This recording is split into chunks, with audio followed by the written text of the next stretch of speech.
Amber, thank you very much for waiting for these few minutes. Amber Badger, founder of the Wild Wordsmith. Now, as the word says, the Wordsmith is a copyright business specializing in soulful stories for free-spirited brands. Fantastic. Really look forward to hearing from you, Amber. Obviously, we read your profile, and it is absolutely fascinating how you created this business out of scratch, out of nothing, and it is a business that speaks to the heart of people and delivers the brands to the heart of people. So, hey, something really valuable there for everyone. Amber's business is award-winning, and she started. She will talk to us about what happened in the last year of how to relaunch brands during this very very peculiar time of the pandemic. There are many achievements by Amber. The one that I want to just put in context, she started as a single woman band, and now the team is made of 4. So Amber, over to you. The microphone is yours and the stage is yours.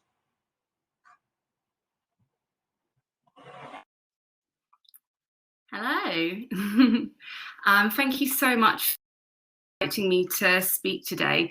It always still shocks me every time I'm asked to do something like this. But yeah, thank you so much. And Christian, it was lovely hearing about your story as well.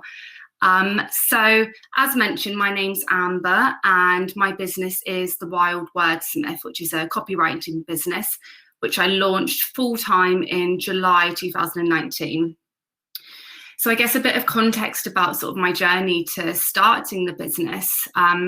I always knew that I wanted to work for myself. It was kind of always that dream of, right, when you're out of debt, when you've paid off all your student loan and your overdraft and all that fun stuff, you'll go for it. Once you've got some savings behind you, you can do it. But there was always a reason that I didn't, mostly financial. So instead, I moved around my jobs a lot. I became bored really easily. I felt unfulfilled, even though I always worked for the charity sector before I went self-employed. There was just something that didn't quite feel right. I felt like I was almost stifled, and there were things that I wanted to do that various politics at work meant that I couldn't do it. And I was like, oh, imagine if I just worked for myself and I could just do whatever felt was right. But like I said, there was always a reason not to do it. And then in early 2019, we found out that my cousin, who was only 6 years older than me, died from suicide. And nothing can prepare you for that phone call. And overnight, of course, my entire life just turned upside down. It sounds like a cliche, but it just put everything into context. And I just thought, I am lucky enough to have this sort of, I suppose, the capacity and the strength and the resilience to create a life that makes me happy. So I would be doing not only myself, but my cousin a disservice if I didn't just run for that with that. So I quit my job, gave in my notice. I had no savings, a lot of debt, and I was living by myself as well. So I didn't have sort of anyone that I could really lean back on. But I just thought, well, if not now, when? If it fails, I'll go and live on my dad's sofa for a bit. Obviously didn't want that to happen, but I at least had an option there. And I just threw myself into it. So the first 6 to 8 months of the business were good, always difficult starting off, sort of finding new clients, getting used to sort of, I suppose, covering your back for things like not being paid, having good contracts in place, things like that. But overall, it was good. It was enough to, it was enough to live on. My brand started building, more people were aware of me, and the work was coming in, and I was getting some really great opportunities as well. I was interviewed on BBC not international, live. I did lots of sold out workshops. I did talks. I got brain's gone blank, put forward for a small business award. I started renting an office space. So like really exciting things. I had no sort of idea that I would be able to do those things in the first half a year of my business. So it was all going great. And then March 2020 hit, and the most just terrifying thing as a self-employed person ever. Obviously, as a new business, I wasn't entitled to sort of any of the loans. I, of course, couldn't be furloughed because where I was just a sole trader, if I was a limited company, there might have been the potential for me to furlough myself, but no, none of it. And I remember the day that Boris did his big announcement, straight away my phone was ringing, retainer clients, so my clients that I would have on a monthly basis, ringing up straight away in a panic, saying that they needed to stop the work. And I just wrung and it sounds so selfish because of course there have been so many worse things going on in the past 18 months than, a business failing. But I just remember calling my dad in tears because I just thought, I love my business so much, and overnight I feel as if it's just gonna completely fall to pieces.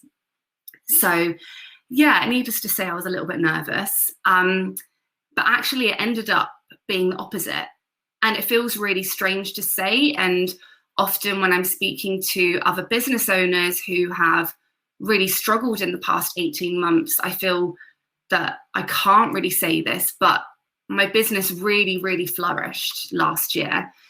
And, I'm sure it's a lot of things. So many businesses had to move online. And as such, their copywriting and their brand story was suddenly more important than ever. So they needed services like mine. But I also made sure that sort of as the pandemic hit, rather than sort of doing a nervous pivot, like a knee-jerk reaction to it, I stayed true to what my services were, and I just sort of accommodated the way I delivered them. So I changed things so I could offer payment plans for my clients. I offered crisis communication. I sort of met obviously online with all my clients and had a discussion of, right, okay, do we need to change the way that we're communicating your message to bring more, revenue in? Do we need to do things to sort of pivot your services online? So I think that kind of taking that sort of quite flexible approach after the pandemic really did work in my favor. But also I think one of the big things for me was, although work didn't quieten down, and I was so grateful for that, I did have more headspace to think about the, I suppose, wider context of my business. I'm a super sociable extrovert, and suddenly I couldn't do any of those things that were zapping up so much of my time. And that meant I had the room to think about what my business was actually, how I was representing it. And I realized in doing that my brand no longer felt true to me. When I first launched, I was called Badger Creative. My last name's Badger, and I just shoved the word creative on the end. And it wasn't doing it for me. I wanted a brand that was really about the words, about powerful writing, about storytelling. And it just came to me one night, I think I was literally in bed, that the Wild Wordsmith was what I needed to call my brand. And I needed to create a new visual identity that fed into that, a new tone of voice, a new brand story. I needed it to all come together so that I felt more true to my brand. And as a result, clients and potential customers could connect with it more and could relate to me. So since doing that, the business has just grown so much. I doubled my income from year 1 to year 2. Year 2 was an income that was far higher than anything I've ever had in any of my roles before. I hired 3 members of part-time staff. I started a podcast. I raised my prices. I simplified my services. I actually launched a second business as well, alongside 2 other business owners, which is all around creative wellbeing retreats. I won the award that I was put forward to for last year.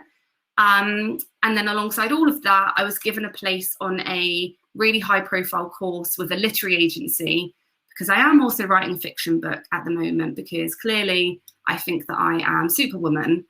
But, you know, I'm not saying all of these things to be like, oh my goodness, I'm so amazing. But it's, you know, it's just to show that through putting that work in and through having that resilience, it did pay off. And none of it was easy at all, like at all. I've invested in myself a lot financially. But I find myself often stuck in these huge waves of anxiety about whether I'm really that good at what I do, you know, classic imposter syndrome coming in. And I put far too much pressure on myself. I get on the brink of burnout sometimes and really sort of have to pull myself back and reassess. But, you know, it's all a journey. It's all a learning process. So I'm constantly sort of tweaking how I do things and looking at my relationship with the business to make sure that I am, you know, that the balance is right, that I have a good work-life balance, and that I'm putting the right energy into my business so that it can grow as much as possible. You know, I never rest on my laurels, basically. But genuinely, it was the best decision I've ever made. Even when I am super exhausted and wondering why the hell I started it in the first place, in my heart, I know that I am so happy and so proud of everything I have created with the business. And I'm super excited to see where it goes in the future. So yeah, thank you for listening to my ramble, and looking forward to hearing more from everyone else. Amber, thank you, Radha, for being so open and so you really opened your heart and let us go in and see it all. So fantastic! Thank you so much. You actually inspired me. I did classic studies before being an accountant, so you know it's not all lost, my soul. And there was a maxim used by Cicero, this orator in the Roman time.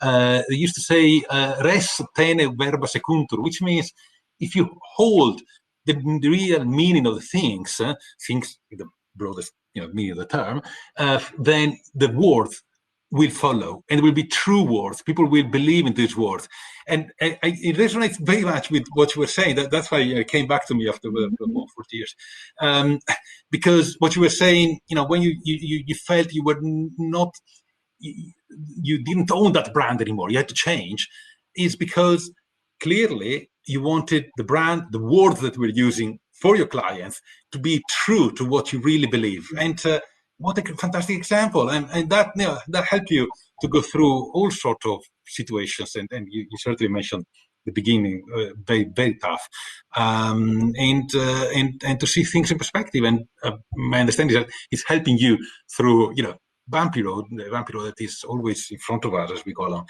So Amber, I'm sure there'll be a lot of questions, and maybe questions about how much you can diversify. Still being the one, not woman, but superwoman, as you said. But let's leave it there for now. Thank you so much. Stay online, and the questions will come as we go along.